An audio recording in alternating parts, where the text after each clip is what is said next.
Berkata kepada kami Rasulullah sallallahu alaihi wasallam, "Innakum satarawna ba'di athratun wa umuran tunkirunaha." Qalu fama ta'muruna ya Rasulullah? Qala adu ilaihim haqqahum wa sallallahu haqqakum. Hadis yang diriwayatkan oleh Imam Al-Bukhari. Yang maknanya di hadis Ibnu Mas'ud yang diriwayatkan oleh Imam Al-Bukhari ini, akan datang suatu zaman, satarawna ba'di, setelah aku meninggal, para umara melaksanakan kezaliman dan kamu akan mengingkarinya. Lalu apa yang kami lakukan wahai Rasulullah? Adu ilaihim haqqahum, berikanlah hak-hak mereka. Apa hak mereka? Taat kepadanya, berjihad dengan pimpinan pemerintah. Pemerintah memerintahkan untuk membayar zakat, bayar zakat, dibayar kepada pemerintah. Itu makna dari i'ti haqqahum, berikan hak mereka. Hak mereka apa? Harus ditaati. Kewajiban rakyat harus taat kepadanya. Dipimpin dari sholat oleh mereka, dipimpin dari masuknya hilal oleh mereka, taat. I'ti haqqahum, meskipun dolim, na'am, dolim dari beberapa urusan, memaksakan kehendak. Wasalullah haqqakum, dan kamu meminta kepada Allah hak kalian. Maknanya berdoa kepada Allah agar Allah memberikan mereka petunjuk dan mengembalikan dari apa-apa yang ada pada zaman sekarang. Di saat terjadi kedzaliman, maka ini nasihat Nabi agar kita memberikan hak mereka, tetap taat maknanya, tetap berjihad dengan mereka, tetap pengurusan haji dan umroh dengan mereka, tetap memutuskan perkara-perkara seperti kemarin melaksanakan perkara haji dan umroh masuknya hilal dengan mereka. Berikan hak mereka dan kamu berdoa atas hak kamu yang mana mereka misalnya mendolimi kamu, mengambil harta kamu, kamu minta kepada Allah agar Allah memberikan hak-hak kalian, membalas hak-hak kalian dan kedoliman yang ada pada kalian. Maka inilah dari manhaj Ahlussunnah wal Jamaah untuk tidak menjadi provokator dan sabar atas penderitaan yang ada. Maka kembali kepada permasalahan kita. Mereka orang-orang yang membuat provokator di zaman sekarang, apakah sudah sampai halal kepada mereka? Agar kita juga ikut kepada para provokator tersebut. Apakah sama seperti di hadis ini, kita ini dipukul oleh pemerintah untuk membayar demikian dan demikian, ataupun didera untuk ikut kepada pemahamannya? Apakah zaman sekarang seperti itu? Saya mau tanya kepada kalian semua, apakah sampai seperti itu? Belum sampai seperti itu. Maka apalagi bagi kita? Kenapa harus merongrong pemerintah? Kecuali kalau memang kalian tidak mendapatkan kursi dan ingin mendapatkan kursi, memikirkan bahwa pemerintah sekarang dolim agar kalian naik sebagai penggantinya, itu perkara yang lain. Maka inilah perkara yang ada di zaman sekarang ini. Ternyata kita jauh dari apa yang ada di dalam hadis. Maka kita tutup permasalahan ini dengan permasalahan haramnya namimah dan haramnya ghibah. Apalagi ghibah kepada pemerintah, yang mana perpecahan yang terjadi jika kita namimah, perpecahan yang besar. Kalau antum melaksanakan namimah, maaf, antara fulan dengan fulan, ujung-ujungnya keduanya kelahi, iya apa tidak? Kalian gembosi dia, si fulan berkata demikian, si fulan berkata demikian, dosa. An-namimah minal kabair. Lakin baina tarfain au baina zaujatain, antara dua istri, yang satu demikian, yang satu demikian, wa zauj miskin madlum, hada amr bainallah. Namun namimah wal ghibah alal umara, membuat ketidaksenjangan antara rakyat dengan pemerintah, maka ini dosanya lebih besar, karena mafsadahnya lebih besar. Apa? Terjadi demonstrasi, terjadi pertumpahan darah, dan orang-orang kufar di belakang kita bertepuk tangan. Ya apa tidak? Maka mereka orang-orang yang menjadi provokator masuk kepada permasalahan dalil-dalil tahrim an-namimah. Maka namimah meskipun baina rajulain, wa namimah bisabab zaujatain, namimah ala fulanah wa ala fulanah wa ala zauj, maka hada haram. Kama jaa fi sahihain an Hudzaifah, la yadkhulul jannah qattatun. La yadkhulul jannah qattatun. Ma makna al-qattat? Fusira bi riwayatin ukhra, la yadkhulul jannah namam. Suf la yadkhulul jannah namam.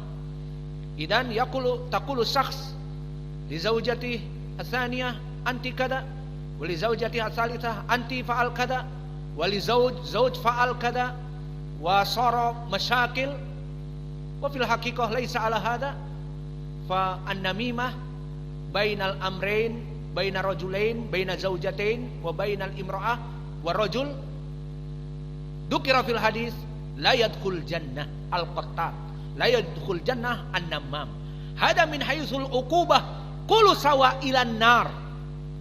Walakin nahnu al-an natakallam, kita sekarang akan membicarakan akbar madarratan lamakan tuhin wulatul umur. Namimah alal bilad. Maka berkata buruk dari pemerintah disebarkan di Facebook, di media sosial. Lihat nih video pemerintah kita bla bla bla bla bla.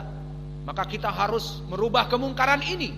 Mari kita berkumpul di Monas untuk bla bla bla misalnya. Maka namimah di sini mafsadahnya akbar miman mafsadah baina zaujatain, walakin al-uqubah sawa, la yadkhulul jannah al-qattat. Maka hada dalil at-tahrim fi namimah.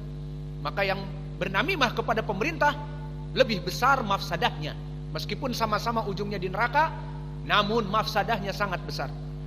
Yang kedua di hadis Abi Hurairah yang ma'ruf tentang ghibah, berkata Rasulullah sallallahu alaihi wa ala alihi wasallam, atadrunal ghibah? Qala la ya Rasulullah. Tahukah kamu tentang ghibah? Dikatakan tidak wahai Rasulullah. Berkata Rasulullah sallallahu alaihi wasallam, dzikruka akhaka bima yakrah. Ghibah itu kamu menyebut keburukan di majelis yang dia tidak ada, dan keburukan itu membuat orang yang tidak ada ini marah jika mendengar. Maka di media sosial kita memburukkan pemerintah kita. Di majelis yang tidak ada pemerintah, memburukkan nama presiden kita Jokowi melaksanakan demikian dan demikian di belakang dia. Maka ini masuk kepada ghibah. Inilah yang diinginkan dengan ghibah. Maka dikatakan, ya Rasulullah, in kana fihi, meskipun benar itu adanya, meskipun benar. Lihat, meskipun dia membawa dalil tentang apa yang dilakukan oleh presiden misalnya, ini dalilnya, meskipun, maka perbuatan itu tetap haram ghibah. Kenapa? Karena membuat provocation dan membuat mendiskreditkan, apalagi di sini pemerintah, di mata rakyatnya sangat besar dosanya. Wa in lam yakun fihi faqad bahattahu. Maka jika benar apa yang ada kamu sebarkan tadi benar, itu kamu telah ghibah. Jika tidak, maka qad bahattahu, idan buhtanun azimun. Intabihu alal ghibah wan namimah buhtanun azim. Hada qad fa'ala kada walakin lam yaf'al kada, idan buhtan. Bal idza fa'alahu hada fa'ala hada, idan dakhal ilal ghibah. Maka semuanya buruk. Baik dilakukan dinamakan ghibah, tidak dilakukan maka pendustaan dan pemfitnahan. Dan iqab dari Allah orang-orang yang ghibah dan melaksanakan keumuman tadi namimah, itu iqabnya masuk api neraka dan diiqab dengan dipotong lidahnya. Afwan, di hadis yang akan kami sebutkan tidak dipotong lidahnya, tetapi dia diberikan cakar, mencakar-cakar wajah dan dada-dada mereka sampai mati. Dan tidak mati, tetapi dirasakan oleh mereka seakan-akan parah sekali, seakan-akan mati tetapi tidak mati. Diberikan juludan ghairoha liyadukul azab, diganti kulit-kulitnya menjadi yang baru, kemudian agar lebih terasa adab yang perih dan pedih. Hadis yang diriwayatkan oleh Imam Abi Daud tentang kisah Nabi Usriyabi, di saat Nabi diangkat Isra wal Mi'raj wa urijabi. Makna Isra perjalanan malam hari dari Makkah ke Baitul Maqdis. Mi'raj urija maknanya diangkat ke langit ketujuh. Maka Maka di saat Nabi diangkat kepada langit ketujuh, lama uri jabi marortu bi aqwam, aku melewati kelompok-kelompok dari penduduk api neraka, lahum adfarun min nuhas, mereka mempunyai cakar-cakar dari tembaga.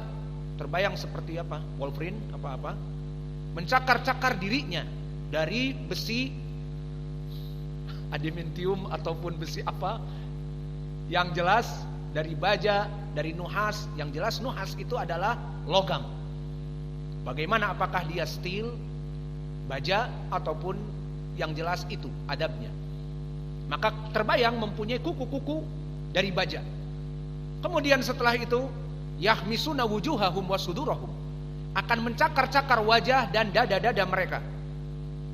Fakultu man haula, maka mereka dalam keadaan tersiksa dan diperbaharui lagi kulitnya. Maka dikatakan oleh Nabi, man haula, dijawab oleh malaikat Jibril tentunya, ya Jibril man haula. Qala Jibril, haula aladina yaqulu luhuman nas, yaquluna luhuman nas. Mereka orang-orang yang memakan daging-daging saudara mereka. Wa yaqauna fi a'radihim, dan mereka membicarakan nama-nama buruk saudaranya. Maka orang-orang yang mendiskreditkan dari nama baik saudaranya, maka dia itu masuk kepada hadis ini. Siapa mereka? Kata Jibril, mereka orang-orang yang mendiskreditkan saudaranya dan memakan daging. Mana dalil memakan daging? Ayuhibbu an yakula lahma akhi maitan fakarihtumu, di dalam surat Al-Hujurat. Maka wala yaktab ba'dukum ba'da, kata Nabi, janganlah kalian bergibah saudara kepada yang lainnya. Tidaklah kalian merasa jijik kepada bangkai dari suaminya untuk dimakan, maka janganlah makan bangkai suami, makan dari bangkai saudara kalian. Maka di sini pendalilannya jelas. Siapa mereka ya Jibril? Mereka yang memakan daging bangkai saudaranya sesuai ayat Al-Hujurat ini. Dan mereka yang berbicara atas nama-nama baik saudaranya. Ini tambahan dari ghibah. Maka itulah hadis ini diriwayatkan oleh Imam Abi Daud dari jalan Rashid ibnu Sa'ad wa Abdurrahman ibnu Jubair dari Anas ibnu Malik. Maka Rashid ibnu Sa'ad thiqah dan Abdurrahman ibnu Jubair juga rawi yang thiqah, keduanya meriwayatkan dari Anas ibnu Malik. Dan hadis ini telah disahihkan oleh Syekh kami muhaddits Muqbil Al-Wadi'i rahimahullah.